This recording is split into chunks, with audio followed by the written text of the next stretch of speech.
दोस्तों, आप लोग का स्वागत है एग्जाम प्रिपरेशन के नए वीडियो में। तो चलिए आज आप लोगों को वर्ग 12वीं से लेकर आए हैं। बहुत ही मस्त है यह जो पार्ट है, जो आप लोग को प्रोज पार्ट से लेकर आया हूँ। यह जो आप लोग को लेसन है, लेसन 5, इसका नाम क्या है आप लोगों का? प्रोज सेक्शन से ही आप लोग का ideas that have helped Mankind, जिसको लिखा है कंपोज किया है बर्ट्रैंड रसेल। यह जो है बर्ट्रैंड रसेल के द्वारा लिखा गया है। Ideas that have helped Mankind का मतलब क्या होता है आप लोग को बताएं कि यह जो है ना, यहाँ पे 100 अंक का यह जो चैप्टर है आप लोग को बर्ट्रैंड रसेल के द्वारा ideas that have helped Mankind लिखा गया है। यहाँ पे बर्ट्रैंड रसेल एक बहुत बड़ा ब्रिटिश फिलोसफर है और ये बताने की कोशिश कर रहे हैं ना कि वह कौन कौन से आइडियाज़ है, वह कौन कौन से चीज़ें है, वह कौन कौन से प्रभाव या परिणाम है जिसने मानव जाति या मानव जाति की मदद की है। यही यहाँ पे इसका अर्थ है। तो सबसे पहले हम लोग बर्ट्रैंड रसेल के बारे में जानने की कोशिश करते हैं। तो दोस्तों यहाँ पे बर्ट्रैंड रसेल का पूरा नाम यहाँ पे दिया गया है आप लोगों का, ठीक है।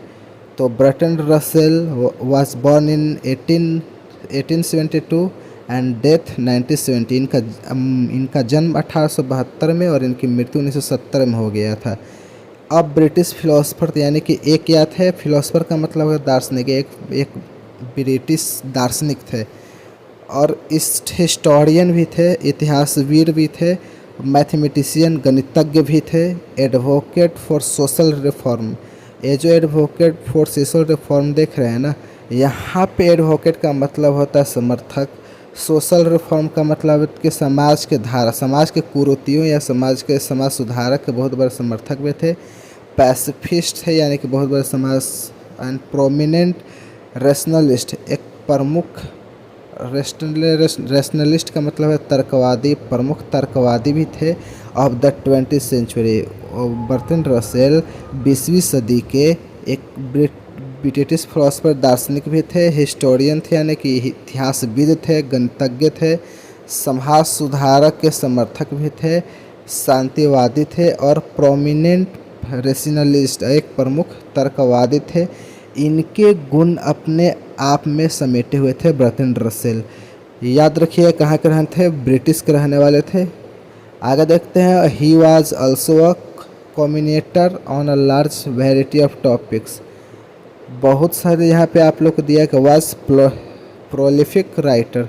बर्ट्रैंड रसेल जो है, जिनका नाम 1872 में हुआ था, मृत्यु 1970 में हो गई थी, एक प्रोलिफिक राइटर की मतलब है तो बहुत सारी रचनाएं की थी। Was also a commentator. Commentator का मतलब समीक्षक, विवरणकार या टिप्पणीकार। He was also a commentator on a large variety of topic. ये विभिन्न प्रकार के टॉपिक्स पे, विभिन्न प्रकार के शीर्षकों पर अपने टिप्पणी करते थे, उसका विवरण भी कर प्रस्तुत करते थे, उनके समीक्षा भी करते थे। आगे समझते हैं क्या क्या टॉपिक से उनकी समीक्षा करते थे। हिज कमेंट्स ऑन सेक्स, वे लिंग पे करते हैं, विवाह पे करते हैं, पॉलिटिक्स राजनीतिक पे करते हैं, रिलीजन धर्म पे करते हैं, साइंस विज्ञान पर, साइकोलॉजी फिलोसफी फिलॉसफी यानी कि जीवन दर्शन, सोशलिज्म मतलब समाजवाद, एजुकेशन शिक्षा, क्राइस्ट का मतलब समासी पर और मार्क्स कार्ल मार्क्स पर और बुद्धा भगवान बुद्ध पर। Host of other topics are pity and full of कैंडर। एक कितने बड़े विद्वान थे कि ये सेक्स पर भी टिप्पणी करते हैं, मैरिज पर भी करते हैं, पॉलिटिक्स पे भी करते हैं, रिलीजन पर भी करते हैं, साइंस पे, फिलोसफी पे, सोशलिज्म पर, एजुकेशन पे और क्रिस्ट ऑफ मैक्स और बुद्धा पे, and host of the pity of the fool. अन बहुत सारे विषयों पर भी क्या करते हैं, अपने विचार व्यक्त करते हैं। Are pity in the full of कैंडर। इनके जो टिप्पणी होती है और इनके जो विचार होते हैं, पीठी होते हैं, बहुत ही छोटी होती है लेकिन महत्वपूर्ण होती है। और कैंडर का मतलब होता है कि स्पष्ट होता है। और आप लोग यहाँ ध्यान से देखेंगे कि एक व्यक्ति इतने सारे टॉपिक्स का ज्ञान रखता है, वह इंसान साधारण नहीं हो सकता, वह महामानव है। और यही कारण है कि इन 1915 Russell was awarded Nobel prize in literature. और यही कारण है कि बर्ट्रैंड रसेल को 1950 ईस्वी में साहित्य के क्षेत्र में नोबेल पुरस्कार दिया गया था। 1950 में बर्ट्रैंड रसेल को इन लिटरेचर यानी कि साहित्य के क्षेत्र में नोबेल पुरस्कार प्राप्त किया। संसार का सबसे सर्वश्रेष्ठ पुरस्कार दिया गया था, नोबेल पुरस्कार। In recognition of his varied and significant writings in which he champions of humanitarian ideas and freedom of thoughts। और वो जो लिटरेचर के क्षेत्र में नोबेल पुरस्कार दिया गया था ना, इन रिकॉग्निशन, एक रिकॉग्निशन का मतलब होता है पहचान, in recognition of his varied का मतलब होता है विविध, सिग्निफिकेंट का मतलब होता है महत्वपूर्ण। इनके वह जो पुरस्कार 1950 में नोबेल पुरस्कार मिला था, वह पुरस्कार in recognition of his varied and significant writings, इनके महत्वपूर्ण और विविध रचनाओं के कारण, इन विच जिसमें ही चैम्पियंस का मतलब होता है समर्थन करना, इन विच humanitarian ideals and freedom of the, और वे अपनी रचनाओं में मानवतावादी आदर्शों और फ्रीडम्स ऑफ थॉट और विचारों की आज़ादी का समर्थन करते हैं, उसके पहचान में उसके कारण 1950 में बर्टन रसेल को साहित्य के क्षेत्र में नोबेल पुरस्कार दिया गया। As one of the वर्ल्डेस्ट best known as intellectuals, Russell's, intellectual का मतलब है बुद्धिजीवी या विद्वान, इंटेलेक्चुअल का मतलब होता है बुद्धिजीवी या विद्वान। ये दुनिया के प्रख्यात विद्वानों में से एक थे, ये आम आदमी नहीं थे, मैं बार बार बोल रहा हूँ आप लोगों को, ये ज्ञान के मूर्ति थे। ऊपर जितने टॉपिक्स दिए गए थे उन सभी साधारण व्यक्ति के बहुत पढ़े लिखे का भी नहीं हो सकते हैं, जितने इनके थे, इनका कंट्रोल था। इसलिए दुनिया के सबसे श्रेष्ठ विद्वानों में से, बुद्धिजीवी में से एक थे। Russell's voice carried great moral authority, यानी कि इनके जो वॉइस होते थे ना, इनकी जो आवाज़ होती थी ना, ये जो बोली होती थी, मोरल ऑथोरिटी होती, यानी कि नैतिक बल हुआ करता था। ही वॉज ओरिजिनल एंड प्रोविकेटिव का मतलब होता आक्रामक। He was original and प्रोकेवेटिव in his attitude and clear and forceful in his style. और इनकी जो शैली थी, लेखन शैली थी, क्लियर एंड फोर्सफुल, यानी कि स्पष्ट, और फोर्सफुल का मतलब होता प्रभावशाली। और इनके जो लिखने की जो शैली होती ना, एकदम बहुत ही स्पष्ट और प्रभावशाली थी। और इनका जो एटीट्यूड था और इनका जो रुख था, जो आचरण था, जो व्यवहार था, एक बहुत ही ओरिजिनल एंड प्रोवोकेटिव मूल था और सच्चा था और आक्रामक था। हिज राइटिंग्स एम्फेसाइज का मतलब होता जोर देना, एम्फेसाइज का मतलब होता जोर देना, emphasise, he was writing emphasise reason. और इनकी जो रचना होती थी ना, इनके जो लेख होते ना, जोर देते थे तो रीजन पे, कारण पे, इंटेलिजेंस पे मतलब ज्ञान, बुद्धि, विवेक पे, ह्यूमन हैप्पीनेस मानवीय खुशी पर, पीस एंड लिबर्टी का मतलब होता है आज़ादी। और इनकी जो रचनाएं होती थी ना, वह तर्क और कारण पे और बुद्धि और विवेक पे, मानवीय खुशी पे और शांति पे, और लिबर्टी का मतलब आज़ादी पर वे ज़्यादा जोर देते थे। इनके जो कुछ मेजर वर्क से कुछ महत्वपूर्ण लिखनीय कृतियाँ हैं, देखिए, his major works include history of western philosophy, in human knowledge, its scope and limits, authority and the individual, has man of fiction, my philosophical development, conquest of happiness, marriage and morals, roads to freedom, in praise of ideas, why I am not Christian। ये सब जो रचनाएं हैं Burton Russell जी का है, ये British philosopher है, 1950 में इनको नोबेल पुरस्कार दिया गया। ये इनकी रचनाएं हैं, आप 2-3 बार आप लोग ज़रूर को देखिएगा, तभी आप लोग समझ में आएगा। चलिए, यहाँ पे ideas that have help mankind, तो कह रहे हैं कि बर्टन रसेल के before we can discuss this subject, आज का जो सब्जेक्ट है ना, इससे पहले हम लोग सब्जेक्ट को डिस्कस करें, हम बातचीत करें, we must from some, form का मतलब होता है यहाँ पे, फॉर्म का मतलब तो निर्माण करना, कंसेप्शन का मतलब होता है अवधारणा। इससे पहले के सब्जेक्ट का डिस्कस करें, इस पर बात करें, इस पर चर्चा करें, परिचर्चा करें। आइए सबसे पहले हम लोग कुछ अवधारणाएँ मन में बना लेते हैं, अपने मन में कुछ अवधारणाएँ बना लेते हैं। एज टू का मतलब के संबंध में, as to the kind of effect, वह किस प्रकार के प्रभाव रहे, वह किस प्रकार का परिणाम रहे, that be considered a help to mankind, जिसको हम लोग मानव या मानव जाति के मदद के रूप में देखते हैं। मतलब बर्टन रसेल कह रहे हैं कि आइए इस शीर्षक की चर्चा करने से पहले अपने मन में कुछ धारणाएं बना लें कि वह कौन कौन सी चीज़ें रही है जिससे हम लोग मानव या मानव जाति की मदद की है। अर्थात शुरू शुरू में हम लोग चिंपैंजी, जो हमारे सिस्टर चिंपैंजी थे, पशु थे, कैसे पशु से हम इंसान बने, इस दौरान किन किन चीज़ों का मदद किया, उसी की चर्चा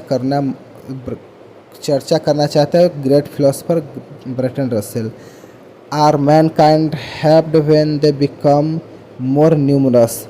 मानव या मानव जाति की मदद तब हुई जब हमारी संख्या बढ़ गई। हमारी जो बढ़ी हुई संख्या ने हमारी मदद की पशु से इंसान तक पहुंचाने में।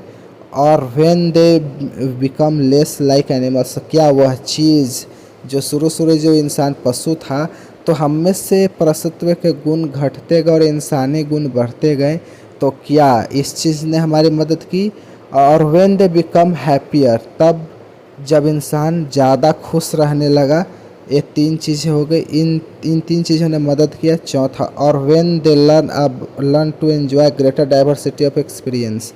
और ये जो आप लोग देख रहे हैं ना, greater diversity of experience, diversity का मतलब होता है विविधता और एक्सपीरियंस का मतलब होता है अनुभव।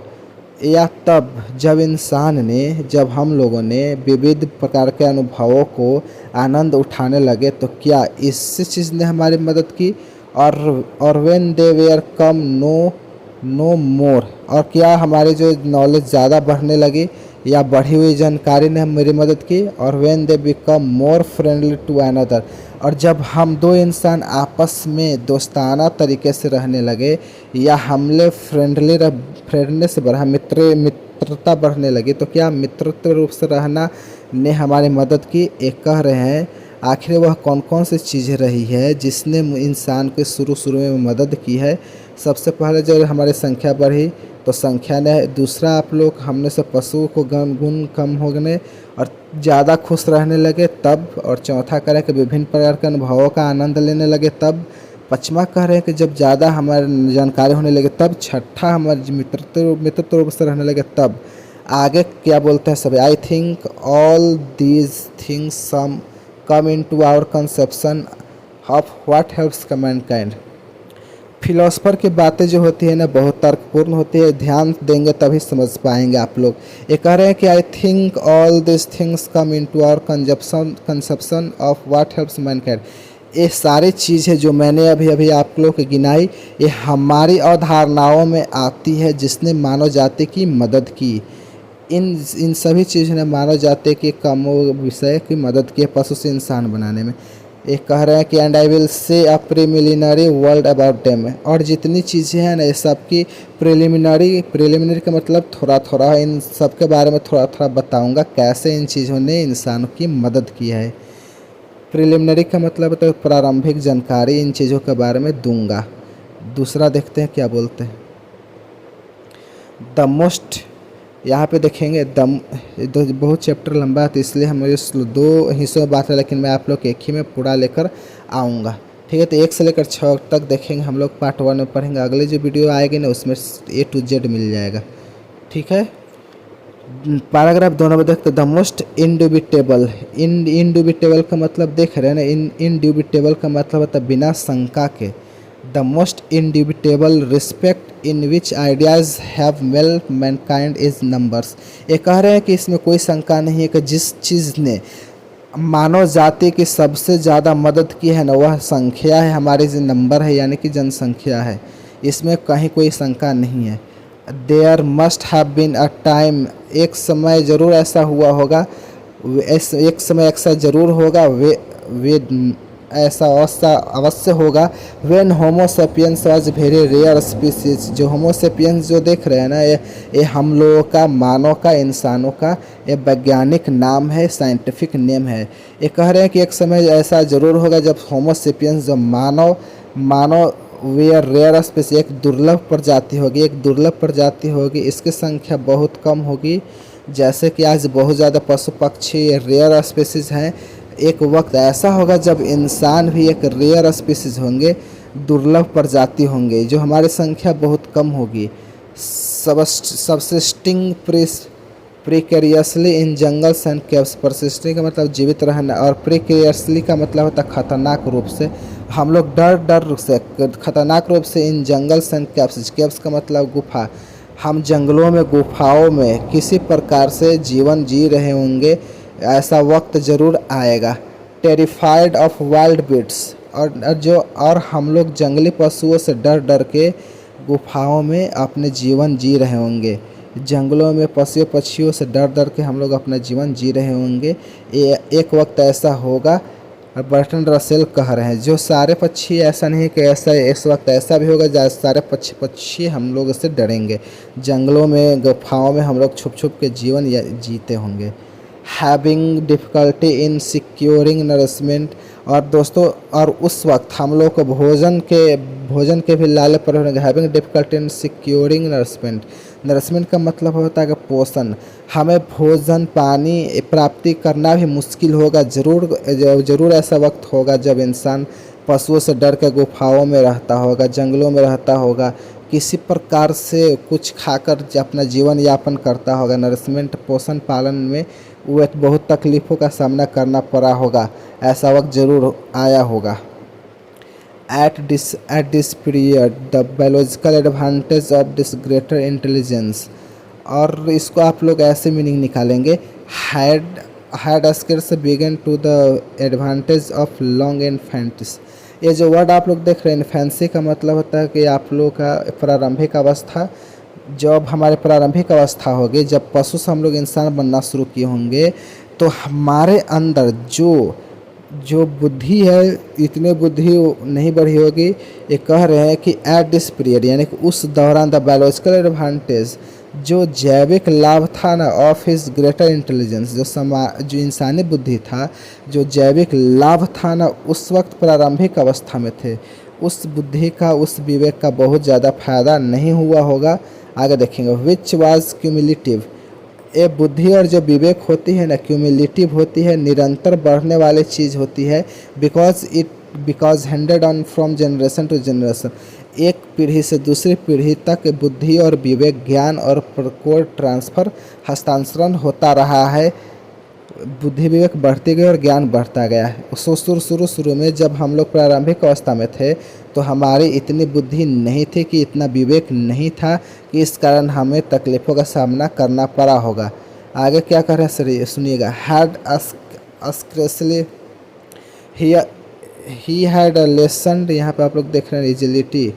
इजिलिटी का मतलब होता है आपका चंचलता। His lesson to the इजिलिटी as compare to monkeys, और ये एक मंकी से कंपेयर करते हुए कहते हैं कि जो मंकी होता है बहुत ही चपल और बहुत ही चंचल होता है। लेसन का मतलब बहुत ही कम होता है। हमारी चपलता भी कम थी, हमारे पास विवेक का भी कमी था। And the Harsh the use of the cup, और हर्स्यूट का मतलब होता है यहाँ पे जो रोमा भी नहीं था, और प्रोटेक्शन अगेंस्ट कोल्ड, जो हमारे ठंडी से बचाने के लिए मदद। ये जो पशु देखते हैं जिनके शरीर पे क्या रहता है, रोमा होता है, भारी रोमा होता है, तो उस रोमा को ठंडी से बचाता है। लेकिन हमारे शरीर पर रोमा भी नहीं था, और हम बंदरों की तरह चंचल भी नहीं थे, और हमारे बुद्धि का भी प्रारंभिक अवस्था था। इस कारण हम लोग पशु पक्षियों से डर डर के जंगलों में रहे होंगे, किसी प्रकार से अपना जीवन जिया। In those days, the number of men must certainly have been very small. उन दिनों the number of men must be certainly have been very small. उन दिनों हमारी संख्या सच में बहुत कम थी, बहुत ही कम रही होगी। The men used to which throughout the ages का मतलब है वो पूरे काल के दौरान, man have put their technical skill has been to increase, और मनुष्य के पास जो भी टेक्निकल स्किल था, तकनीकी तो जो भी बुद्धि विवेक था, उसने इसका इस्तेमाल अपने जनसंख्या को बढ़ाने के लिए किया। आगे कह रहे हैं कि has been to increase the total population, जनसंख्या को बढ़ाने के लिए किया। I don't mean that this was the intention, intention का मतलब होता है कि इरादा। मेरा ये मतलब ये नहीं कि लोगों को आबादी बढ़ी तो आबादी बढ़ाना उनका इरादा रहा होगा, ये मेरा कहने का मतलब नहीं है। लेकिन इंसानों की आबादी बढ़ी और इंसान ने इसके लिए प्रयास किया, लेकिन आबादी बढ़ाना ही उनका इरादा था, ऐसा मेरे कहने का मतलब नहीं है। रसेल कहता है but that it was in fact the effect, लेकिन सच में एक प्रभाव था, एक परिणाम था, एक रिजल्ट था, इंसान को मजबूती दी, हमारी बढ़ी हुई आबादी ने हमारी मदद की। If this is something to rejoice का मतलब होता है खुशी मनाना, आनंद मनाना। If this is the something to rejoice then he have occasion to rejoice. Occasion का मतलब मौका, अगर यह खुशी मनाने की चीज़ है तो अब तब हमारे पास मौका है, हमारे खुशी मनाने के लिए बढ़ी हुई आबादी ने हमारी मदद की। ठीक है, चलिए आइए पैराग्राफ 3 देखते हैं। 3 पे कहता है कि वी हैव आल्सो बिकम, ये कह रहे हैं कि we have also become in certain respect progressively less like animals. ये कह रहे हैं कि प्रोग्रेसिवली का मतलब होता है निरंतर, थोड़ा थोड़ा करके सही लेकिन निरंतर। ये कह रहे हैं कि we have also become in certain aspects, कुछ संदर्भों में, कुछ विषयों में, कुछ बातों में हमने लोग निश्चित रूप से अपने अंदर जो पशुता के गुण थी उसकी कमी धीरे धीरे ही सही लेकिन पशुत्व का भाव हमारे अंदर से हटा है। I can think in particular up to respect. इन यहाँ पे 2 संदर्भों की बात करेंगे, 2 वस्तुओं के बारे में विशेष करके बात करेंगे इन पर्टिकुलर। ठीक है, तो सबसे पहला डेट एक्वायर्ड, यानी एक्वायर्ड का मतलब होता है अर्जित, यानी कि पहला करें कि जो उस चीज़ की बात करेंगे जिसने हमने अर्जित किया है। As opposed to congenital, as to यानी कि ये विपरीत। कंजेनिटल का मतलब होता है कि जन्मजात, और यह जन्मजात गुणों की बात नहीं कर रहे, उन गुणों की बात कर रहे हैं पहले जिसके पहले हमने अर्जित किया है।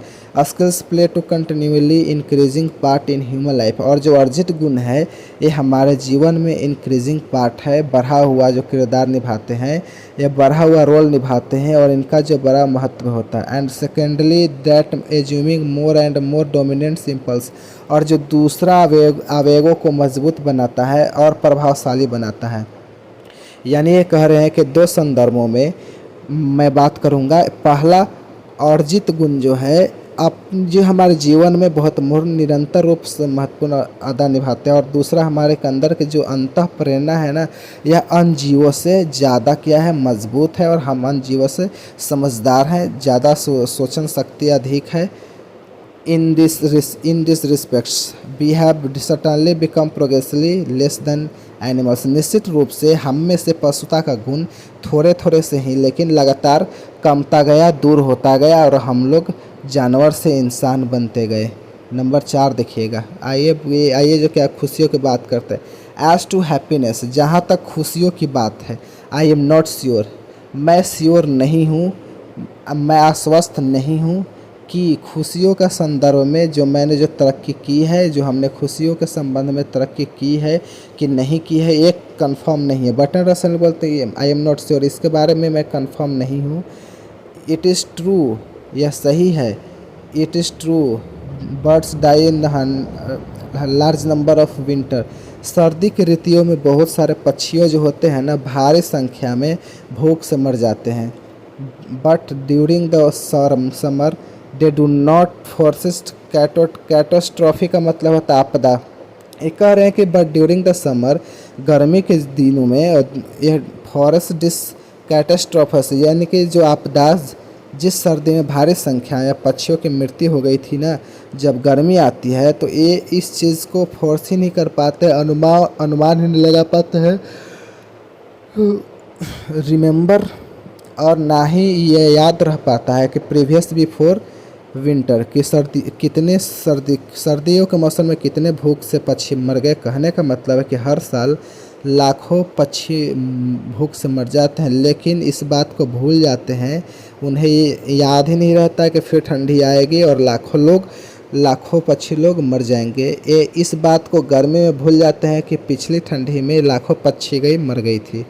कहने का मतलब है कि क्या होगा, क्या हुआ, इसको लेकर पक्षी चिंतित नहीं रहते, लेकिन ये कह रहे हैं कि इसको लेकर इंसान चिंतित रहता है। क्या हुआ, इसको लेकर इंसान को चिंतित है, क्या होगा, इसको भी लेकर भी इंसान चिंतित है। आइए इस बात को समझने की कोशिश करेंगे। With with humans being in matter is otherwise. जहाँ तक इंसानों की बात है मामला कुछ और है। जो पक्षी जो है जाड़े की संख्या में ज़्यादा मरते हैं, गर्मी में जाड़े की बात को भूल जाते हैं और गर्मी में आने वाले विंटर में नहीं सोचते। विद द ह्यूमन बींग्स, जहाँ तक इंसान की बात है, द मैटर वाइज अदर हो, यानी कि जो I doubt whether the percentage of birds that will be died the hunger during the present winter 1946-1947 as great as the percentage of human beings that will have died from this cause in India and Central Europe during the same period। ये कह रहे हैं कि I doubt, मुझे शंका है, whether the percentage of birds that will died hunger during the present winter 1946, 1946-47 की बात है कि 1946-47 में जाड़े में, आई डाउट मुझे शंका है, जितने पक्षी मरे थे एज ग्रेट एज, तो उनकी संख्या उतनी ज़्यादा नहीं हुई होगी जितनी इंसान उस समय उस काल में भारत और सेंट्रल यूरोप, मध्य यूरोप, उसी काल में 46-47 में। ये कह रहे हैं कि मुझे शंका है कि जितने पक्षी मरे हैं ना, वो यानी पक्षियों की संख्या उतनी ज़्यादा नहीं हुई होगी जितनी इंसान भारत और मध्य यूरोप में 1946-47 में भूख से या ठंड से मरे होंगे। इनके कहने का मतलब है कि 46-47 ईस्वी में ठंडियों में जितने पक्षियों की मृत्यु हुई थी ना, उससे कहीं ज़्यादा इंसानों की मौत हुई थी भारत और सेंट्रल यूरोप में। किस कारण? तो भूख के कारण। आगे देखते हैं, but every human death by starvation is, starvation का मतलब है तो है भूखमरी, स्टारवेशन का मतलब है तो भूखमरी, भूख से मरना। ये जो वर्ड देख रहे हैं स्टारवेशन, ये भूखमरी। Is proceed but every human death by starvation, लेकिन एक भी व्यक्ति का मौत भूख से होती है ना, is proceed bye a long period of anxiety. इंसान जो होता है ना, मरने से पहले भूख से मरने से पहले चिंता से मरा हुआ होता है। एक लंबे समय से वह चिंता से प्रेरित होता है। And surrounded by the corresponding anxiety of neighbours, और केवल अपनी चिंताओं से परेशान नहीं होता बल्कि इंसान अपने पड़ोसियों की चिंताओं से भी चिंताग्रस्त होता है। देखिए जो पक्षी है ना, दूसरों के चिंताओं से चिंता नहीं होता है, वो कल क्या हुआ उसके कारण बस चिंता नहीं है, आगे क्या होगा उसके भी कारण भी चिंता नहीं है। लेकिन इंसान जो व्यक्ति भूख से जो मरता है ना, वह भूख से मरने से पहले वह लंबे समय से चिंता से ग्रसित होता है, और केवल अपने चिंता से नहीं बल्कि अपने पड़ोसियों की चिंता से भी ग्रसित होता है। इस कारण से इंसान पक्षियों की अपेक्षा 46-7 में यानी 47 में ज़्यादा मरे थे। B suffer not only the evils that actually बिफॉल अस, ये कह रहे हैं कि केवल उन्हीं इविल्स यानी उन्हीं बुराइयों के या उन्हीं दुखों से प्रेरित नहीं होते हैं, डैट एक्चुअली बिफोर अस, जो घटनाएं हमारे ऊपर घटती है केवल उन्हीं घटनाओं से प्रेरित नहीं होते हैं। But all this that our intelligence tells us we have reason to fears, और हमारी जो बुद्धि जो विवेक है जिस चीज़ के बारे में कहती है कि इस चीज़ से डरना है, इस चीज़ से बारे में चिंता करना है, उन सारी चीज़ों से कारण हम चिंतित होते हैं। अपने आप में घटित जो घटनाओं के कारण हम लोग चिंतित नहीं होते, हम अन्य कारणों से भी चिंतित रहते हैं। The curbing of impulses to which we are led to fraud doubt arts physical disaster the cost of worry and general lack of joy. ये कह रहे हैं कि जो चिंता के कीमत पे और लैक जॉय और जो आनंद के कमी के कारण, चूँकि हम लोग बहुत दूर तक चिंतन करते हैं और यही पूर्व चिंतन के कारण हम लोग तमाम प्रकार की परेशानियों से ग्रसित हो जाते हैं। अगर हम लोग इस पूर्व चिंता को त्याग दें, छोड़ दें, तो कई प्रकार के जो फिजिकल डिजास्टर है, जो शारीरिक क्षति है, जो शारीरिक नुकसान है, उससे बचा जा सकता है। ये कह रहे हैं कि I don't think that learn main to my एक्वेंटम्स का मतलब होता है जान पहचान। I don't think to learn men of my acquaintance even when they enjoy secure income are as happy and mice that in crumbs of from their tables while erudite का मतलब है ना, erudite का मतलब होता है यहाँ पे विद्वान, erudite gentleman शूज का मतलब होता है यहाँ पे झपकी लेना।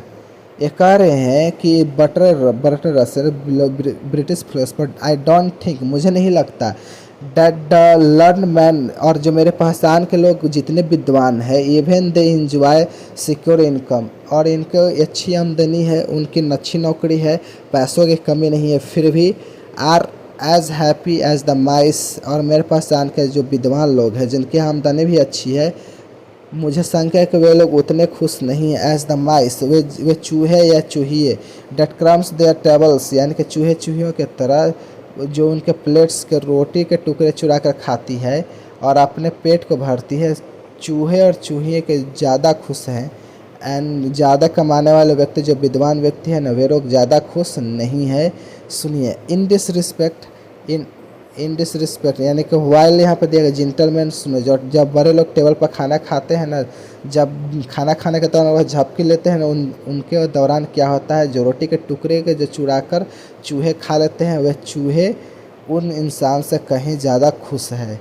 जिनकी आमदनी ज़्यादा है, पैसा भी खूब है, लेकिन खुशी नहीं है, वे चुराकर रोटी खाने वाले ज़्यादा खुश है, लेकिन इंसान कम खुश है। इसलिए क्या कहते, देखिए, इन डिसरिस्पेक्ट, इसलिए इस मामले में, देयर फॉर, इसलिए, I am not convince that there has been any progress at all, at all का मतलब है कि तनिक भी, इसलिए मैं आश्वस्त नहीं हूँ कि खुशियों के मामले में कोई भी तरक्की हुई है। हमने धन कमाया है, बेशक ज्ञान भी बढ़ा है, लेकिन हमारी जो खुशियाँ जो है वो बढ़ी नहीं, हम खुश नहीं, हम चिंतित हैं, हम परेशान हैं, कल क्या हुआ उस कारण से भी, और आने वाले कल क्या होगा भी, इस कारण भी हम लोग परेशान हैं। इसलिए कह रहे हैं कि खुशियों के मामले में तरक्की नहीं हुई है। नंबर 5 देखते हैं, एज टू डाइवर्सिटी ऑफ इन्जॉयमेंट्स, और ये जो कह, जहाँ तक, एज टू मतलब जहाँ तक डाइवर्सिटी ऑफ इन्जॉयमेंट्स, जहाँ तक खुशियों की विविधता की बात है, how ever the matter is otherwise, और I remember reading account of, मुझे याद है कि मैं एक विवरण पढ़ रहा था, अकाउंट का मतलब होता है विवरण, मुझे याद है कि मैंने अकाउंट पढ़ रहा था ऑफ लायंस, यानी कि शेरों के एक बारे में, विविधता के बारे में पढ़ रहा था, who were taken to move, यानी कि वे लोग क्या था, मूवी लेकर गए थे, थिएटर लेके गए थे, शोइंग द सक्सेसफुल, मूवी में कौन गया था, तो लायंस गया था। ये कह रहे हैं कि मैं अकाउंट पढ़ रहा था, विवरण पढ़ रहा था, लेख पढ़ रहा था, जहाँ शेरों को लेकर थिएटर गए थे, और थिएटर में क्या चल रहा था, सुनिएगा, मूविंग शोइंग द सक्सेसफुल डिपर्डेशन, यानी उसमें शेर थे ना, और वो खूब तोड़ फोड़ कर रहे थे, खूब उधम मचा रहे थे, वह कर्तव्य दिखा रहे थे, but none of them got any pleasures from the spectacle, spectacle का मतलब होता है दृश्य या नज़ारा, और उस मूवी में जो दृश्य और नज़ारा चल रहा था ना, और जो शेर बैठकर जो थिएटर में उस मूवी को देख रहे थे ना, उनको तनिक भी मज़ा नहीं आ रहा था। प्लेजर का मतलब है आनंद लेना, उन लोगों का तनिक भी मज़ा नहीं आ रहा था। Not only music and poetry and science of football and baseball and alcohol afford no pleasure to animals, ये कह रहे हैं कि संगीत भी नहीं, विज्ञान भी नहीं, काव्य भी नहीं, विज्ञान भी नहीं, खेल फुटबॉल भी नहीं, बेसबॉल भी नहीं, अल्कोहल, इन सब चीज़ों से पशुओं के कोई भी लेना देना नहीं है, उनको इन चीज़ों से किसी प्रकार की खुशी नहीं मिलेगा, कोई भी आनंद की प्राप्ति नहीं होती है। Our intelligence has therefore certainly enabled us to get much greater variety of enjoyment has open animals, और हमारे बुद्धि में, हमारे विवेक ने और हमको उन चीज़ों का आनंद लेने में सक्षम बनाया है, और हम लोग म्यूजिक का भी आनंद लेते हैं, पोएट्री का भी आनंद लेते हैं, साइंस का भी, फुटबॉल का भी, बेसबॉल, इस सब का भी, इन सब का भी आनंद लेते हैं, लेकिन पशु जो है ना, इन सारी चीज़ों का आनंद नहीं लेते हैं। अतः हमारे बुद्धि ने इतना सक्षम बनाया है कि हम इन सारी चीज़ों का आनंद ले सकते हैं। But we have purchase disadvantage, जो, लेकिन हम लोगों ने इन खुशियों को खरीदा है at the expense of much greater liability to ब्रोडेम, देख रहे हैं ना, बोरेडम का मतलब होता है एक रास्ता, एक बहुत बड़ी रास्ता, बहुत बड़ा एक रास्ते के बोझ के रास्ता को एक खरीदा है, हम लोगों ने रास्ता को खरीदा है। Number 6, but I shall be told that it is neither number not multiplicity of pleasure that make the glory of man, ये कहते हैं कि मुझसे बताया जाएगा, आई शैल बी टोल्ड, मुझसे बताया जाएगा, that neither number not multiplicity of pleasures that make, ना ही हमारी संख्या ना ही हमारी जो आनंदों में वृद्धि मनुष्य की आँख का गौरव है, मनुष्य की गौरव बढ़ाती है। मुझे यह बताया जाएगा कि मुझसे कहा जाएगा कि आई शैल बी टोल्ड कि हमारी संख्या और हम आनंदों की वृद्धि ये इंसान की गौरव यह गौरव नहीं बढ़ाती है, हमारे ग्लोरी सम्मान नहीं है। It is the intellectual moral quality. Intellectual का मतलब होता है कि बौद्धिक, और मोरल का मतलब नैतिक, और पॉजिटिव का मतलब होता है रूप। ये कह रहे हैं कि जो हमारे जो बौद्धिक और नैतिक जो गुण है ना, इससे हमारी इस गौरव ख्याति बढ़ती है, और ना कि संख्या से, ना ही मल्टीप्लिसिटी से, प्लेजर से। रसल साहब कहते हैं कि इंसान का गौरव उसके बौद्धिक, उसके नैतिक गुण जो है, ना कि इंसान के गौरव संख्या और आनंद के विविधता है। इट इज़ ऑब्वियस, यानी कि यह स्पष्ट है। डैट वी नो डैट, यहाँ पे कोई शंका नहीं है, क्योंकि हम लोग पशुओं से ज़्यादा जानते हैं। And it is the common to one of the advantage, और यह मान लेना भी वो कॉमन है कि हमारे पास एक एडवांटेज है, हमारे पास लाभ है कि हम लोग पशुओं से ज़्यादा जानते हैं। ये हमारे पास इंटेलेक्चुअल और मोरल क्वालिटी है, हमारे पास बौद्धिक और नैतिक गुण है जो हम इंसानों को पशुओं से दूर करते हैं, और हमारे पास उनसे भी ज़्यादा जानकारी है। अतः हमारे लिए एडवांटेज की बात है। वेदर इट इज़ द इम्फेक्टेड, क्या सचमुच में ये एडवांटेज है, मे बी डाउटेड, इसमें भी शंका की आ सकती है। इनको शंका है कि सचमुच में कि जो हम पशुओं से ज़्यादा जानते हैं, ये लाभ की बात है, इस पे लेखक को शंका है। But at any rate it something that distinguishes us from us brutes. Distinguish का मतलब है फर्क करना, लेकिन हमारी जो बुद्धि और हमारे प्रज्ञा एक ऐसी चीज़ है जो हमें इंसानों को पशुओं से अलग करती है। जो हमारी जो चिंतन शक्ति है, हमारी जो मोरल क्वालिटी है, जो हमारी इंटेलेक्चुअल क्वालिटी है, ये जो है ना, ये पशुओं से भिन्न करती है, पशुओं से जुदा करती है, पशुओं से अलग करती है। तो चलिए, ideas that have help Mankind में आप लोगों ने देखा। तो चलिए अब 7 नंबर से 13 नंबर आपको बताते हैं यहाँ पे। चलिए दोस्तों, मेरे साथ अजीब हो रहा है। रिकॉर्डिंग करते टाइम कभी माइक का तार निकल जा रहा है, तो कभी रिकॉर्डिंग करना चालू ही भूल जा रहा हूँ और पढ़ाते चला जा रहा हूँ। ठीक है, तो चलिए हम लोग क्या करते हैं, आप लोगों को ऑलरेडी 1 से 6 तक पैराग्राफ बता दिया है, जो कि आप लोग को पता है कि ये जो बहुत बड़ा ब्रिटिश के जो फिलोसफर थे, ये जो बर्टन रसेल है। हम लोग पैराग्राफ 7 की शुरुआत करते हैं। ध्यान से सुनेंगे, बहुत ही इंटरेस्टिंग है। और आप लोगों का has civilise taught us to be more friendly towards one another. एक ये जो कह रहे हैं आप लोग देख रहे हैं ना, सिविलाइजेशन का मतलब होता है सभ्यता होता है यहाँ पे। और has civilization taught us to be more friendly towards one another. Bertrand Russell पूछते हैं कि क्या सभ्यता ने टॉट अस, हम लोग को सिखाया है कि to be more friendly towards another, क्या हमारी सभ्यता ने हमें एक दूसरे के प्रति मैत्रीपूर्ण व्यवहार करना सिखाया है? क्या हमारे सभ्यता ने एक दूसरे के प्रति हमें मित्रवत रहना सिखाया है? द आंसर इज जी। इस प्रश्न का जवाब बहुत ही आसान है। आइए समझते हैं। दो इंसान और पक्षी की तुलना करते हैं। बात करेंगे रॉबिन्स की। रॉबिन्स क्या है, तो रॉबिन्स यहाँ पे बर्ड्स है। Robins the English not the American species. यहाँ पे बोला गया है कि जिस पक्षी की बात कर रहे हैं ना, वह अमेरिकी प्रजाति के इंग्लिश प्रजाति की बात कर रहे हैं। Peak and add early robin to death. और जो पीक देख रहे हैं ना, इसका मतलब होता है चोंच मारना, और वह चोंच तब तक मारना हो जब तक वह सामने वाले की मौत न हो जाए। तो लिखा है कि इंग्लिश प्रजाति की जो चिड़िया रॉबिन से है ना, peak and add early robin, और यह एक वृद्ध रॉबिन है, यानी कि अपने पूर्वज को, या पिताजी या दादा जो इनके जो होते हैं ना, इनके जो पूर्वज होते हैं ना, वृद्ध रॉबिन होते हैं। इनमें चिड़िया जो होती है अपने पुराने रॉबिन्स को तब तक चोंच से मारती है जब तक कि पुराने रॉबिन्स, वृद्ध रॉबिन्स की मृत्यु नहीं हो जाए। As men the English not the American species. लेकिन जो यहाँ पर भी अंग्रेजी जो प्रजाति की बात करेंगे, लेकिन जब इंसान जो है ना, मेन जो इंसान जो है ना, give an elderly man an old age pension, जबकि जो इंसान जो है ना अपने वृद्धों का, अपने पूर्वजों को यह ओल्डेस्ट पेंशन देता है।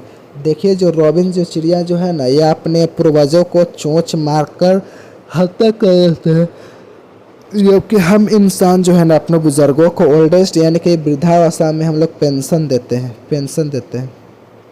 ये अंतर है। Within the herd we are more friendly to each other than are many species of animals.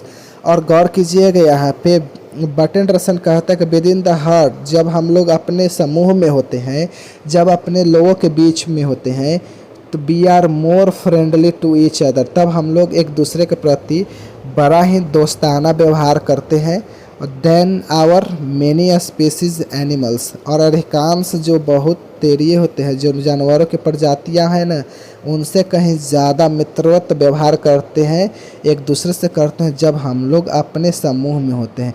मेरे कहने का मतलब होता है कि जब हम अपने परिवार के साथ होते हैं, जब अपने रिश्तेदारों के साथ होते हैं, तो बहुत, जब अपने समान लोगों के साथ होते हैं, ग्रुप में होते हैं, तब हमारा जो व्यवहार होता है ना बड़ा फ्रेंडली होता है, बड़ा मित्रवत होता है। लेकिन पशुओं को देखिएगा कि जैसे कुत्तों का एक झुंड है और दूसरा कुत्ता आ गया तो एक दूसरे को काट के नोच खाने के लिए दौड़ उठते हैं, जबकि इंसान जो है ना स्वागत करने के लिए दौड़ता है। लेकिन फिलॉसफी है आगे कि गौर कीजिएगा, एक कह रहे कि विद इन द हार्ट्स, जब हमने समुद्र में होते हैं, अपने लोगों के बीच में होते हैं, तो अब पशुओं से तुलना की जाए तो हम लोग अपने लोगों से बहुत ही ज़्यादा दोस्ताना मित्रवतपूर्ण व्यवहार करते हैं। But in our attitude towards those outside the herd, जैसे ही हम लोग उस ग्रुप से और उस समूह से बाहर जाते हैं, जैसे हम लोग जो अपने लोगों से दूर जाते हैं यानी कि बाहर निकलते हैं, तो इन आवर एटीट्यूड, जो हमारा जो रवैया है, जो हमारा व्यवहार होता है, जो व्यवहार करने का जो तरीका होता है ना, in spite of the all that have been done by moralist religious teachers. Moralist का मतलब होता है नैतिक शिक्षक, और रिलीजियस टीचर का मतलब है धार्मिक शिक्षक। और यानी कि जो नीति उपदेशकों और धार्मिक शिक्षकों ने जो कुछ भी किया है, उस सब के बावजूद भी जब हम अपने समूह से बाहर निकलते हैं ना, आवर इमोशंस आर एज फेरोसस का मतलब होता है हिंसक, खूंखार, उग्र। वे कह रहे हैं कि जितने नैतिक शिक्षक और जितने धार्मिक शिक्षक, उन्होंने जो कुछ भी कहा है, जो कुछ भी किया है, उन सब के बावजूद भी जो जब अपने समूह से बाहर निकलता है तो उसको जो इमोशन होता है, उसके जो भावनाएं होती है ना, आर एज फिरोसस एज दो एज एनी एनिमल्स, उतने ही उग्र होते हैं, उतने ही हिंसक होती है जितनी पशुओं की होती है। जब हम अपने लोगों के साथ रहते हैं ना, तो बहुत ही मित्रतापूर्वक व्यवहार करते हैं। जैसे ही हम लोग झुंड से बाहर निकलते हैं, वैसे ही पशुओं की तरह ही खूंखार हो जाते हैं हम लोग। जब एक समूह के लोग दूसरे लड़ाई के सब लोगों से होती है, तो लोग रक्त के पिपासु होते हैं, कि रक्त के प्यासे हो जाते हैं एक दूसरे को। आगे देखिए क्या कहते हैं, and our intelligence enables us to give them a scope which denied to even the most savage beast। ये जो savage देख रहे हैं ना, savage का मतलब होता है हिंसक, beast का मतलब होता है पशु। लेकिन इंसान और पशु में एक चीज़ है जो पशुओं को डिनाई किया गया है, पशुओं को नहीं मिलेगा, वह है इमोशंस, वह भावनाएं और कुछ करने की संभावना, और जो भावनाओं को समझने की संभावना, यह जो चीज़ है ना पशुओं को नहीं है, हम इंसानों को प्राप्त है। It may be hoped. एक बटन रसन कह रहे हैं कि इट मे बी होप्ड, यानी कि मुझे आशा किया जा सकता है, दो नॉट वेरी कॉन्फिडेंटली। ये कह रहे हैं कि इट मे बी होप्ड, उम्मीद की जा सकती है, दो नॉट वेरी कॉन्फिडेंटली, लेकिन यद्यपि बहुत विश्वास के साथ नहीं, लेकिन ये उम्मीद की जा सकती है, that the more human attitude, human का मतलब होता है यहाँ पे दया, more human attitude with the will come to prevail. विश्वास तो ज़्यादा नहीं है, लेकिन उम्मीद की जा सकती है कि आने वाले समय में, इन टाइम टू कम, आने वाले समय में ज़्यादा दया देखने को मिलेगा। But so far as the womens are not very prosperous का मतलब होता है शुभ या मंगलकारी, और वोमेन्स का मतलब होता है सगुन या लक्षण। लेकिन फिलहाल जो लक्षण दिख रहा है ना, यह ज़्यादा मंगलकारी नहीं है, यह ज़्यादा शुभ नहीं है। लेकिन ये कहते हैं कि उम्मीद की जा सकती है आने वाले समय में वह ज़्यादा दया वाले भाव इंसानों को बीच में देखने को मिलेगा। इंसान आपस में कम से कम मिले, लेकिन कम से कम खून बहाएंगे, लेकिन ये देखने को मिलेगा। लेकिन फिलहाल जो लक्षण दिख रहा है ना, ये शुभ नहीं दिख रहा है। चलिए 8 नंबर पैराग्राफ देखते हैं। All this different elements must be, all this different elements must be, Burton रसन कहते हैं कि all this different elements must be borne in mind to considering what ideas have done most to help mankind। ये कह रहे हैं कि जितनी चीज़ों की चर्चा 1 नंबर पैराग्राफ 7 पैराग्राफ तक किया है, जितनी चीज़ों की चर्चा हो चुकी है, उन चीज़ों को एक साथ ध्यान में रखते हुए, इन कंसिडरिंग, ये सोचते हुए, व्हाट आइडियाज़, किन चीज़ों ने मानव की सबसे ज़्यादा मदद की है, इसके लिए 1 से 7 पैराग्राफ जितने भी चीज़ों ने आप लोगों ने थॉट्स पढ़े हैं वो सबको दिमाग में रखना होगा। The ideas with which we shall be concern may be broadly divided into 2 kinds. और आइडियाज़ विथ काइंड यानी कि जो आइडियाज़ यानी कि जो उपाय, वह जो विचार, वह जो युक्ति, विच यानी कि वी शैल बी कंसर्न यानी कि जिससे हम लोग जो हमारा सर्वोकार हो सके, मे be broadly divided into continue, जो 2 मुख्य भागों में बांटा गया जा सकता है। पहला आप लोग को dose that continue knowledge and technique. ये कह रहे हैं कि सबसे वो आइडियाज़ जिनसे हम लोग सर्वोकार हो सके, 2 प्रकार के हो सकते हैं। पहला डोज दैट, वे ideas that continue to knowledge and technique, जिससे हमारा ज्ञान और हमारा जो टेक्निक, जो कंट्रीब्यूट का मतलब या योगदान है, जिससे ज्ञान बढ़ाने में और ज्ञान बढ़ाने में हमने जो मदद की है। एंड आगे देखते हैं, and those that are concern with the morals and politics. और दूसरी काइंड जो है जिसका सीधा जो संबंध है, जो सरोकार है मोरल से यानी कि नई नीति से और पॉलिटिक्स से, राजनीतिक से रहा है। ये कह रहे हैं कि ब्रॉडली 2 प्रकार के हो सकते हैं। पहला आपका वे, जिनसे हमारे ज्ञान और तकनीकी की वृद्धि हुई है। दूसरा जिनसे नीति और राजनीतिक से संबंध है। I will treat the first those that have do with knowledge and technique. पहले मैं उसको ट्रीट करूँगा, मैं उसको निपटूँगा जिसका that have to knowledge and technique, जिसका ज्ञान से और टेक्निक से लेना देना है। बर्टन रसल कहता है ज्ञान और टेक्निक ने हमारी बहुत मदद की है। इसने हमें पशु से इंसान बनने तक बहुत ज़्यादा मदद किया। इसलिए मोरल्स एंड पॉजिटिव से ज़्यादा हम लोग नॉलेज एंड टेक्निक के बढ़ाने वाले आइडियाज़ पर प्रीफर करूँगा, ज़्यादा फोकस करूँगा। नंबर 9 देखिएगा, the most important and difficult steps where taken before the down history. ये जो वर्ड आप लोग देख रहे हैं डाउन, DOW का मतलब होता है यहाँ पे प्रारंभ में, बिगिनिंग। इसका प्रारंभ या बिगिनिंग। ये कह रहे हैं कि the most important and difficult steps where taken before the down of history. ये कह रहे हैं कि इतिहास के शुरुआत के पहले, the most important and difficult, सबसे महत्वपूर्ण और सबसे कठिन जो कदम थे ना, वे इतिहास के प्रारंभ से पहले उठाए गए थे। At what stage language begin is not known. लेकिन भाषा का विकास कब हुआ, and what and language begin, जो भाषा की शुरुआत कब हुई, नॉट नो, यह ज्ञात नहीं है। ये कह रहे हैं कि इतिहास के प्रारंभ में पहले ही सबसे महत्वपूर्ण जो सबसे कठिन कदम उठाए गए थे। But at the what stage of language begin to know, लेकिन कब भाषा की शुरुआत हुई यह ज्ञात नहीं है। But may be pretty certain that begin very gradually का मतलब धीरे धीरे। रसल कहते हैं कि भाषा की शुरुआत कब हुई इसकी जानकारी नहीं है। बट में भी प्रीटी सर्टेन, लेकिन जो हमारे जो निश्चित होकर ये कह सकते हैं कि इट में भी वेरी ग्रेजुअली, जो भाषा की शुरुआत बहुत धीरे धीरे हुई थी, यानी क्रमिक रूप से हुई। एकाएक भाषा चीज़ जो रूप में है ना, यह अकबैक नहीं हुआ है, यह धीरे धीरे हुआ है, क्रमिक रूप से भाषा का विकास हुआ है। ये रसल कहते हैं without it would be very difficult to hand from the generation to generation invention and discoveries that were gradually made। ये कह रहे हैं कि भाषा नहीं होती ना, तो भाषा का विकास नहीं होता तो हम लोग भी it would be very difficult, बहुत कठिन होता, hand to one from generation to generation, एक पीढ़ी से दूसरी पीढ़ी तक जो इन्वेंशन और डिस्कवरी, जो आविष्कार और खोज, that were very gradual made, जो क्रमिक रूप से, जो आविष्कार जो इंसानों ने किया है, जो क्रमिक रूप से जो खोज इंसानों ने किया, उस खोज को एक पीढ़ी से दूसरे पीढ़ी तक पहुंचाना बहुत मुश्किल होता अगर भाषा का विकास नहीं होता। 1 मिनट गाइस, थोड़ा सा पानी पी लें। ये देखते हैं, यानी कि यहाँ पे बोला गया है कि जब तक जो भाषा का निर्माण नहीं होता तो हम लोग कुछ भी जो डिस्कवरी और यहाँ पे ग्रेजुअली ये सब धीरे धीरे कोई भी चीज़ यहाँ पे नहीं किया गया था। ठीक है, समझ गए। 9 नंबर में बोला गया था। 10 में बोलते हैं कि another great step which may have come either before or after the beginning of language was the utilisation of fire.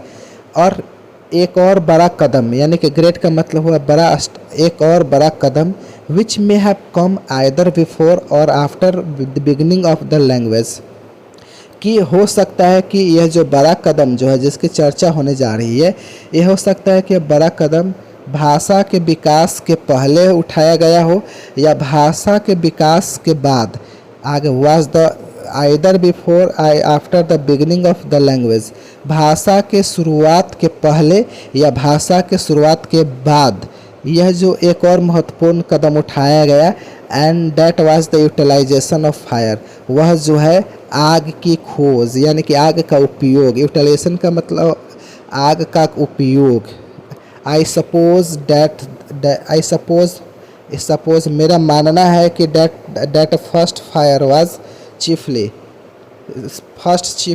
used to keep away wild beast while our ancestors slept, and ancestor का मतलब पूर्वज होता है।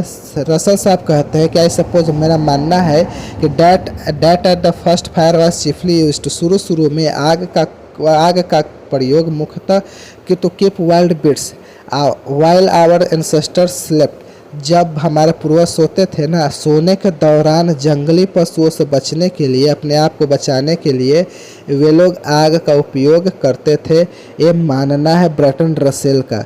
But the warm must have been found agreeable, और उस आग से जो गर्मी निकली ना वह बहुत ही एग्रीबल लगी, यानी कि बहुत ही सुंदर लगी, बहुत ही खुशनुमा लगी लोगों को। इस कारण भी आग का प्रयोग बढ़ता गया। आगे होता प्रिज्यूमेबली का मतलब होता है यहाँ पे संभवतः। प्रिज्यूमेबली का मतलब संभवतः। Presumably on some occasion a child got scolded डांट सुना होगा for throwing the meat into the fire. संभवतः जो सम किसी अवसर पर एक बच्चा आग में मांस का टुकड़ा फेंक दिया होगा।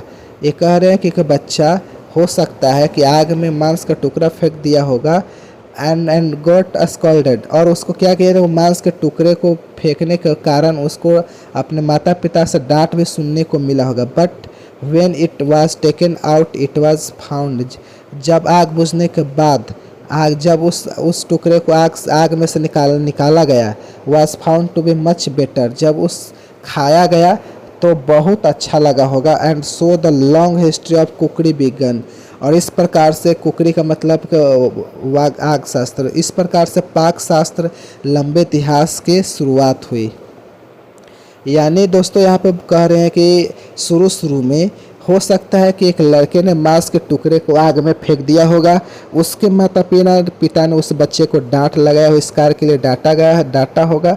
जब उस मांस के टुकड़े पके हुए मांस के टुकड़े को आग से निकाला गया और उसको खाने के बाद वह टेस्ट में स्वादिष्ट लगा होगा और सुपास लगा हो। इस प्रकार से वह पाक शास्त्र का शुरुआत हो गई, यानी कि अपने लोग भोजन को पकाने लगे। 11 नंबर देखते हैं। द टेमिंग का मतलब पालतू बनाना। The taming of domestic animals specially the cow and the sheep must have made life must pleasant and more secure. ये कह रहे हैं यहाँ पे सिक्योर का मतलब सुरक्षित, एक प्लेजेंट का मतलब तो आनंददायक। ये कह रहे हैं कि जो डोमेस्टिक एनिमल्स है, जो घरेलू पशु होते थे ना, जब उनको पालतू बनाया गया, if specially cow and sheep, जैसे विशेषकर गाय और भेड़ को, जब गाय और भेड़ को हम लोग पालतू बनाया गया, तो जब घर में बांध कर रखा जाने लगा, तो must have made the life much pleasant and more secure. और इसने हमारे इंसानों को ज़्यादा आनंददायक और ज़्यादा सुरक्षित बना दिया। सम एंथ्रोपोलॉजिस्ट, जो एंथ्रोपोलॉजिस्ट देख रहे हैं, एंथ्रोपोलॉजिस्ट का मतलब होता है यहाँ पे मानव विज्ञान, एंथ्रोपोलॉजिस्ट का मतलब मानव वैज्ञानिक। Some anthropologist have attractive theory, theory का मतलब होता है कि सिद्धांत। कुछ मानव वैज्ञानिक जो थे ना, उनके पास बड़ा ही आकर्षक थ्योरी था, सिद्धांत था। That the utility of domestic animals was not foreseen, ये कह रहे हैं कि जिन लोगों ने इन पशुओं को पाला, घर में बांध कर रखा, वाज नॉट फॉरसीन, वे अनुमान नहीं लगाए थे कि हमारे बहुत काम आएंगे, बहुत ज़्यादा आनंददायक देंगे, बहुत उपयोगी होंगे, ऐसा वे फोरसीन नहीं किए थे, वैसा वे उनको पता नहीं था। बट द पीपुल अटेम्प्ट का मतलब होता है कोशिश करना, attempt to tame but the people attempt to tame whatever animals their religion उन्हीं पशुओं को पालतू बनाया, घरों पे रखा और जिन पशुओं को उनके धर्म ने पूजा करना सिखाया।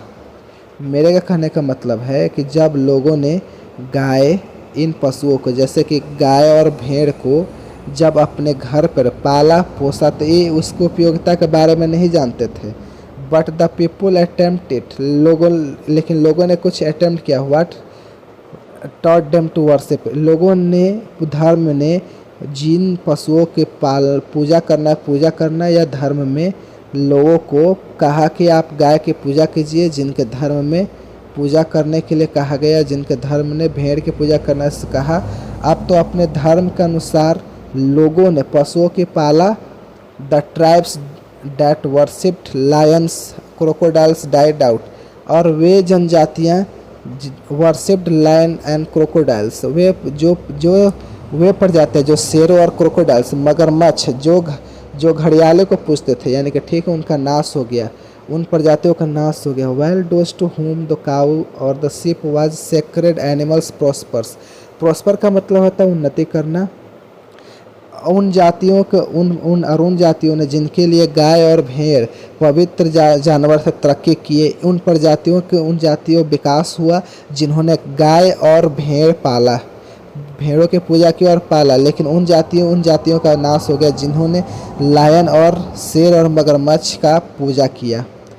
आई लाइक दिस थ्योरी, मुझे इस सिद्धांत पसंद है। And in the entire absence of evidence, evidence का मतलब सबूत, या लेकिन सबूत के अभाव पर, फॉर और अगेंस्ट इट, ऐसा कोई सबूत नहीं है कि ये माना जाए कि जो लोगों ने धर्म के अनुसार जानवरों की पूजा की, या जो लायंस और पूजते थे और क्रोकोडाइल्स को पूजते थे, वे नाश हो गया, अंत हो गया, और गाय और भेड़ जिन्होंने पूजा की उनका उन्नति हुई है। इसका ये थ्योरी पसंद है, लेकिन इसके लिए कोई सबूत के अभाव में I feel the liberty to play with it, इसका कोई सबूत नहीं है, मैं भी खेल में इस बात को कहने की आज़ादी ले लेता हूँ।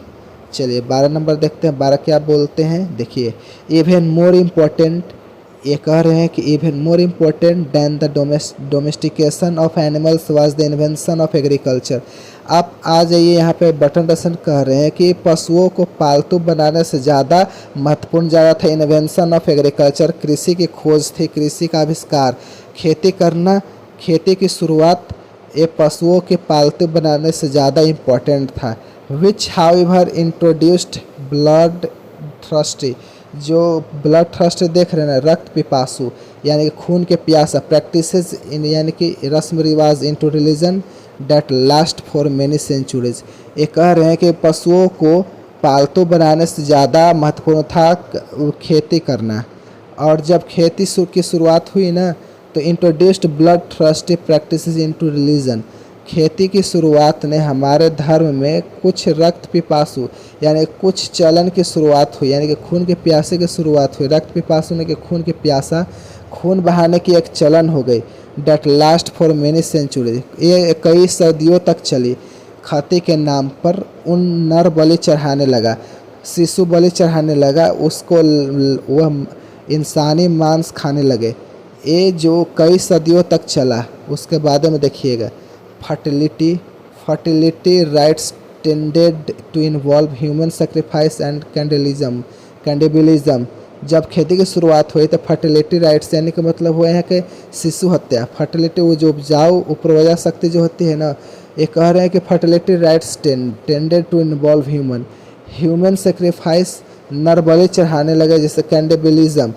और जो स्वजातीय मांस यानी कि इंसान के मांस को खाता था, ये परिपाटी खेती के साथ शुरू है। मोलोक का मतलब होता है यहाँ पे मोलोक, ये प्रतिमा है जिनको छोटे छोटे बच्चों की बलि चढ़ाई जाती है। Moloch would not have to corn the grow unless he was allowed to feast on the blood of children. ये उस समय यह धारणा थी, जो मोलोक एक देव प्रतिमा थी, वे तब तक अनाज को नहीं उगने देगी जब तक उनको एक शिशु की खून नहीं पिलाया जाए। एक बहुत बुरी चलन खेती के साथ शुरू हुई। Moloch would not have to corn grow unless he would allowed to feast on the blood of children, यानी कि मोलोक जो अनाज को पचने नहीं देंगे जब तक उनको बच्चे की बलि यानी कि खून क्यों नहीं पिलाया जाए तब तक वह उगने नहीं देते थे। अ सिमिलरली ओपिनियन वाज एडॉप्टेड, ठीक इसी प्रकार विचार को एडॉप्ट गोद लेते हैं बाय द इवेंजेलिकल्स जो है ना यहाँ पे मैनचेस्टर, ये जो इस act of Orthodox Christian protect, ये जो क्रिश्चियन जो प्रोटेक्शन है ना, वैसे ही ओपिनियन को अडॉप्ट किया था मैनचेस्टर में in the early days of industrialism. जब वे औद्योगिकरण की शुरुआत हुई ना, उसके प्रारंभिक दिनों में मैनचेस्टर में, जहाँ सूती वस्त्र का बहुत बड़ा उत्पादन होता है, मैनचेस्टर में भी एक ऐसे ही ओपिनियन को अडॉप्ट किया गया। क्या किया गया समझिएगा। When they kept 6 year old children working 12 to 14 years of the day, वहाँ पे लोग 6 साल से लेकर 12 साल तक 14 घंटा तक काम करवाते थे। एक 25 साल का युवा 8 घंटा काम करता है आज। लेकिन इंग्लैंड में औद्योगिकरण शुरुआत हुआ ना, उस समय अंधविश्वास जगह में मैनचेस्टर के जो इंजेलिकल थे, वहाँ पे 6 साल के बच्चे से 12 से 14 घंटे तक काम करवाते थे। In condition that caused most of them to die, ऐसे हालात में काम करवाते थे कि इस प्रकार से काम करवाते थे कि अधिकांश बच्चे काम करते करते मर जाएं। और जब बच्चे काम करते करते मर जाएं तो बेहतर कपड़े का निर्माण होगा, बेहतर सूत्र का निर्माण होगा। It was a blood thirsty practices हमारे समाज में आ गई थी। फिर से ध्यान दीजिएगा आप लोग, वह जो 2 बुरी प्रैक्टिस आई थी। पहला, खेत में अनाज उपजाने के लिए तब तक नहीं उगेगा तब तक मोलोक देवी को हम लोग बच्चों के बलि को खून नहीं पिलाएंगे। और दूसरा, मैनचेस्टर में 5 से 6 सूती वस्त्र बढ़िया ढंग से नहीं बनेंगे तब तक आप 5 से 6 साल के बच्चे को 12 से 14 घंटे काम नहीं करवाएंगे। और इस प्रकार से काम करवाना कि अधिकांश बच्चों की मौत हो जाए। जब तक मौत न हो जाए तब तक मरेंगे नहीं, तब तक अच्छे कपड़े नहीं बनेंगे। ये ब्लड थर्स्टी प्रैक्टिसेस है। It has now been discovered that grain will grow and cotton goods can be manufactured. ये कह रहे हैं कि यह अब पता चल गया कि it has been now been to discovered, यह पता चल गया है कि दैट ग्रेन विल ग्रो, कि जो अनाज भी होगा, and the cotton goods can be manufactured, और जो रुआ है, जो सूती वस्त्रों का निर्माण भी अच्छा होगा, without being watered by the blood of metals. Infant का मतलब शिशु हत्या। बिना शिशुओं के खून की सिंचाई के बगैर के ऊनी वस्त्र भी बनेंगे और खेतों में अनाज भी उगेंगे। इनकी जानकारी हमें हो गई है। इन the case of grain the discovery took thousands of year. ये कह रहे हैं कि अनाज के मामले में जो खोज हुई है ना, उसमें हजारों वर्ष लगेंगे। In the case of the cotton goods hardly century. जो सूती वस्त्र का जो निर्माण है, शायद ही 1 सेंचुरी 100 वर्ष लगा होगा।